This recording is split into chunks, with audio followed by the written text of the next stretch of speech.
Hi there, my name's Kevin McLaughlin, and I'm here today to read you a story.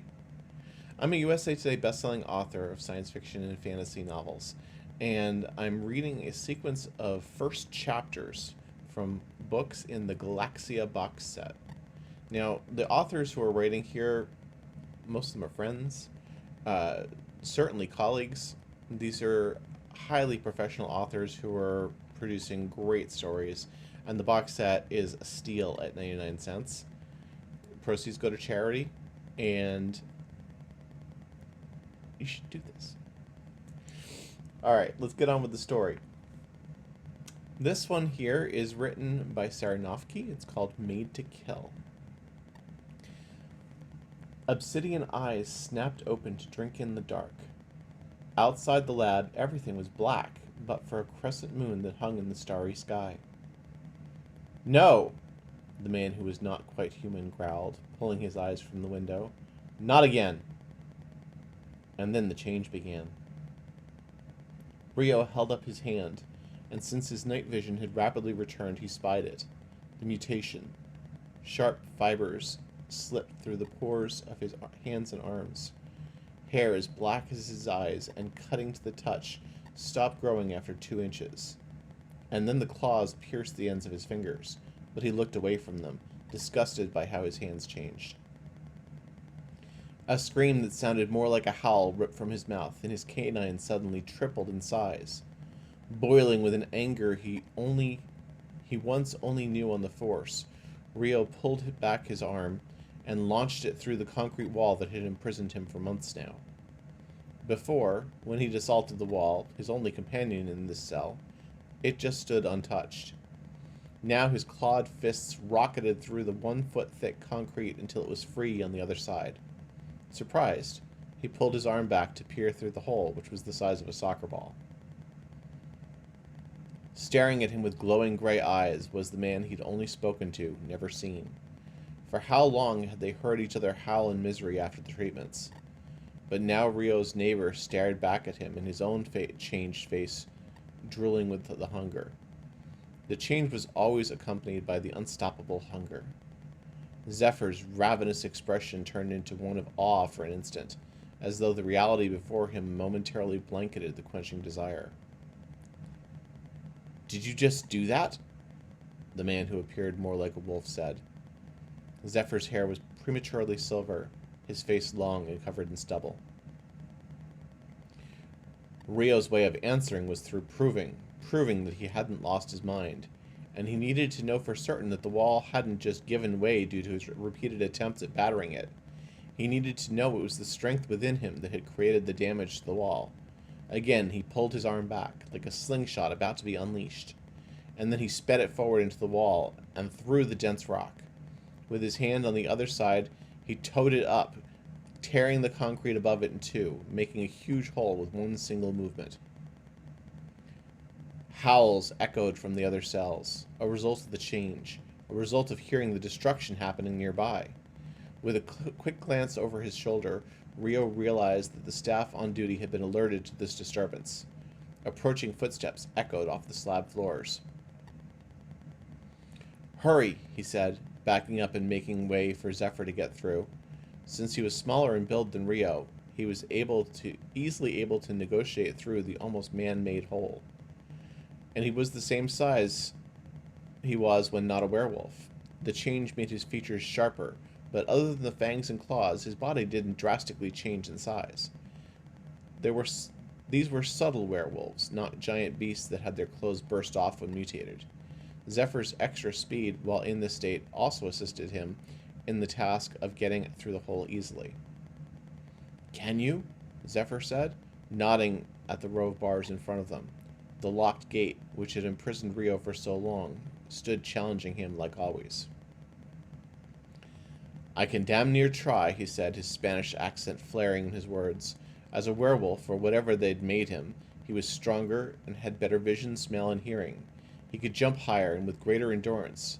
However, he hadn't been strong enough before to break through concrete. Something was changing in him. Looking out the metal bars, he saw the hungry, irate eyes of his imprisoned companions of the last few months. Something was changing in all of them, but not the same thing. They were growing in different ways, like a pack with unique capabilities. His hands, now covered in fur, wrapped around the bars. Then he made the intention, and his muscles followed suit. Rio ripped both his arms toward his chest, and the metal squeaked as it bent. The cage door cried its complaints as it was pulled from its hinges. Then it burst completely off, and Rio threw it at the poor excuse of a bed he'd been forced to lie on for all these months. Zephyr was the first through the open doorway, always the one talking about getting free. And now they were, but the eyes of so many stared back at them, behind their own imprisoned doors. "You free them with whatever it is you can do now," Zephyr yelled. "I'll find keys." The footsteps of the security guards or scientists or whoever had been approaching had faded. Maybe they were grabbing reinforcements. These men didn't have time to worry about that. Zephyr knew they had to get out while they had the chance, and he wouldn't leave anyone behind. Rattling metal and loud explosions of relief were the soundtrack in the background as Zephyr yanked drawer after drawer out of the cabinets lining the far wall. This was where the scientists always went first, before going to release one of the prisoners. And then a clanging sound, one he'd come to associate with the moment before the treatments met his ears, which were pinned up higher than usual on his head. He grabbed the keys and turned to greet a rough assault. A rent-a-cop stood in front of him, and, almost like he had been waiting for him to turn around, he rammed the butt of his gun into Zephyr's face just as he spun for the cages.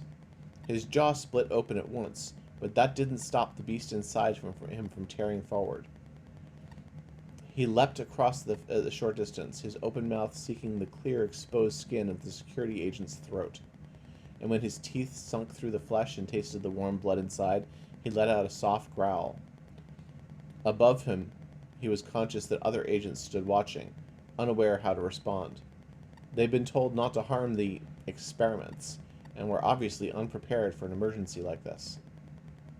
Around them, men changed by drugs and science were springing from their cages, all of them hungry, but their inhibitions sequestered for the night.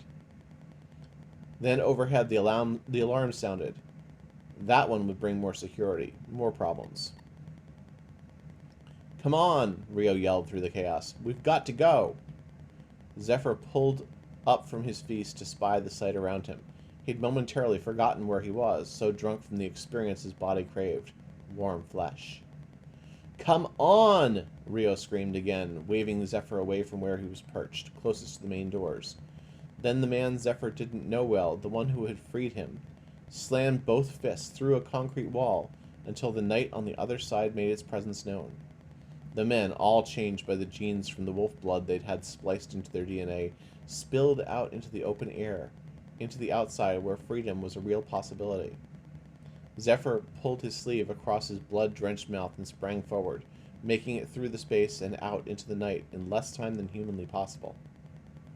Sirens rang overhead, making the already deranged pack crazy with dread. They couldn't be captured. They couldn't go back to that lab. "Move!" Zephyr yelled, and it was that one command that sent the pack scurrying in different directions. Each wolf took his own route toward safety. Some scaled the nearby buildings. Some escaped through the adjacent alley, and some ran straight for the streets. All were too fast for the approaching security, and none of them would be caught tonight. But in the lab, a prisoner stirred from his sleep that felt too real to be a dream. He had heard commotion, but it made itself a part of the nightmare playing in his head. Now he stared out at the locked gate in front of him and at the empty lab, devoid of the other 11 men he was used to having around him. Like a lone wolf, separated from the pack, Connor had been abandoned. And that's the end of the first chapter. Again, this is Made to Kill by Sarah Nofke. She's a great author. I've read some of her stuff before. Definitely worth a read. And I'm interested in seeing where the story goes next. All right. Thank you very much for listening and watching. And if you've enjoyed this story, go check out Galaxia. It's available on Amazon, Apple, Barnes & Noble, Kobo, pretty much everywhere, and it's 99 cents for just the next little while. When it goes live, it's going to be 99 cents for a week, and then it'll go up from there. Again, all of the profits from this box set go to charity. All right. Thanks very much. I'll be back again soon with another reading. Take care.